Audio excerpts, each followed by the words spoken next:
అంబేద్కర్ ఆశయాలను కొనసాగించాలని మంచిర్యాల జిల్లా జడ్పీ చైర్మన్ నల్లాల భాగ్యలక్ష్మి బోతేల్ అన్నారు. మందమరి మండలంలోని ఆదిల్పేట గ్రామ చౌరస్తాలో డాక్టర్ బిఆర్ అంబేద్కర్ విగ్రహాన్ని ఆవిష్కరించారు. ఈ సందర్భంగా మాట్లాడుతూ అంబేద్కర్ జీవితాన్ని నేటి సమాజం ఆదర్శంగా తీసుకోవాలని సూచించారు. ఆనాడు అంబేద్కర్ ఆర్టికల్ 3ని రాజ్యాంగంలో ప్రవేశపెట్టడం వల్ల తెలంగాణ రాష్ట్రం ఆవిర్భవించిందని పేర్కొన్నారు. దళితులకు రిజర్వేషన్లను తీసుకొచ్చి వారి అభివృద్ధికి పాటుపడిన ఘనత డాక్టర్ బిఆర్ అంబేద్కర్ అని సూచించారు. ప్రపంచ దేశాలే అంబేద్కర్ను ఆదర్శంగా తీసుకుంటున్నాయని పేర్కొన్నారు. జడ్పీటీసీ వెల్ఫేర్ రవి ఆధ్వర్యంలో ఏర్పాటు చేసిన ఈ విగ్రహాన్ని ఆవిష్కరించారు. ఈ కార్యక్రమంలో ఎంపీపీ గుర్రం మంగళ్ శ్రీనివాస్ గౌడ్, అంబేద్కర్ సంఘం నాయకులు తదితరులు పాల్గొన్నారు.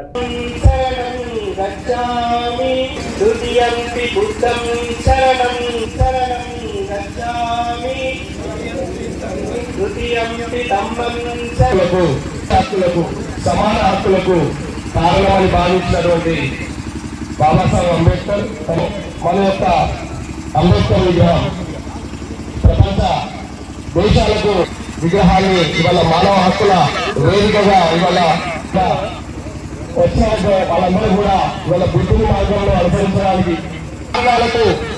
దుఃఖానికి కారణం మరి కోరిక అంబేద్కర్ జరుగుతా ఉంది.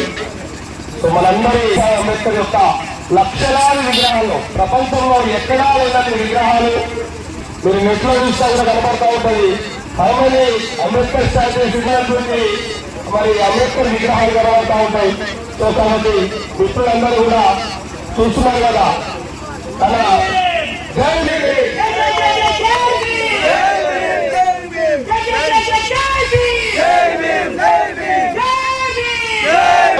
భారతదేశ యొక్క మానవ హక్కుల అంబేద్కర్ విగ్రహాన్ని ఆవిష్కరించడం జరుగుతుంది. అందరూ దయచేసింది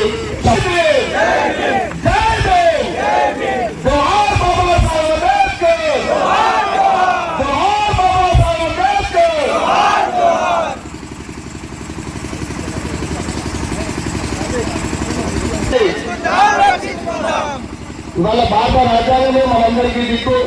ఏ వ్యక్తి అయినా అది అగ్ర కులాల వాళ్ళైనా నిమ్న కులాల వాళ్ళైనా మనుషులుగా మరి ఇవాళ భారత రాజ్యాంగం ఆ భారత రాజ్యాంగాన్ని మనకు అందించినటువంటి డాక్టర్ బాబాసాహెబ్ అంబేద్కర్ యొక్క విగ్రహాన్ని ఈ ఆదిల్పేట గ్రామంలో వాళ్ళ మనిషి యొక్క విలువ అనేటటువంటి విధంగా భారతదేశానికి మరి ప్రజలందరికీ జై భీమ్ జై భీమ్ జై భీమ్.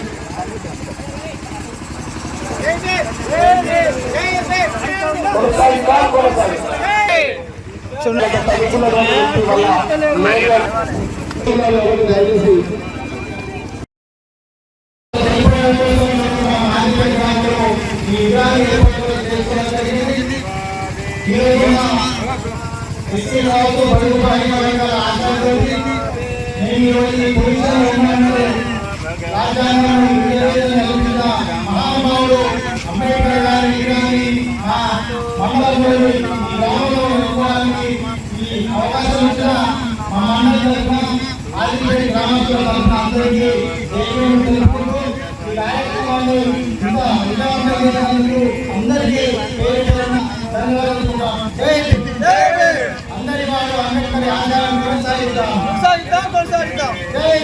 జై భీమ్.